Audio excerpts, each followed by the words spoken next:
पुराने जमाने में एक राजा हुआ करता था जिसे सब सनकी राजा मानते थे। वाकई में वह राजा सनकी था, क्योंकि छोटी छोटी गलतियों पर भी वह किसी को भी मृत्यु दंड दे देता था। राजा के महल में 30 फूलदानियां बहुत ही सुंदर तरीके से सजी होती थी और इन फूलदानियों के संग्रह को अपने महल में आने वाले सभी अतिथियों को वह राजा हमेशा दिखाया करता था। एक दिन उनका सेवक उन फूलदानियों की सफाई कर रहा था।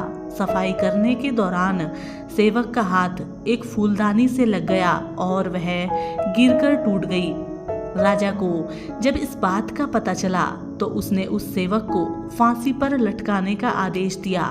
उनके राज्य में एक बूढ़ा व्यक्ति हुआ करता था। जब उस बूढ़े व्यक्ति को यह बात पता चली तो वह फौरन राजा के पास गया और उस फूलदानी को जोड़ने की बात कही। इस प्रकार वह बूढ़ा व्यक्ति फूलदानी रखे हुए स्थान पर पहुंचा। से ही बूढ़े व्यक्ति ने देखा कि सारी फूलदानी उसकी नजरों के सामने है। उसने फौरन उन सभी को लाठी से एक एक करके तोड़ना शुरू कर दिया और देखते ही देखते सारी फूलदानी टूटकर बिखर गई। राजा इस बात से बहुत क्रोधित हुए और बोले, अरे मूर्ख, तुमने ये क्या कर दिया? इसकी सजा जानते हो?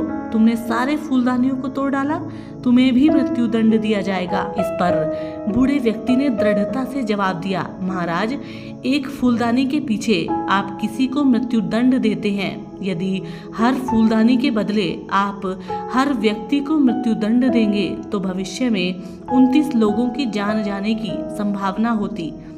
हर फूलदानी के पीछे एक व्यक्ति की जान जा सकती थी। इसलिए मैंने अपने इंसान होने का फर्ज निभाया और आज मैंने 29 लोगों के प्राण बचाए। अब आप शौक से मुझे फांसी दे सकते हैं, मुझे किसी भी तरीके का कोई दुख नहीं होगा। बूढ़े व्यक्ति के साहस ने राजा की आंखें खोल दी। राजा को अपनी गलतियों का एहसास हो गया और उसने उस बूढ़े व्यक्ति व उस सेवक को माफ कर दिया और उनसे माफी भी मांगी। तो मित्रों, इस कहानी से हमें यह शिक्षा मिलती है कि जब हम साहस और निर्भीकता के साथ अपनी बात पर डटकर खड़े रहते हैं तो हम हर एक बुराई का अंत कर सकते हैं। इसके लिए जरूरी है हम साहसी बने। कुछ गलत होते देखें तो चुप ना बैठें। साहस और चरित्र का मेल ही कामयाबी दिलाता है।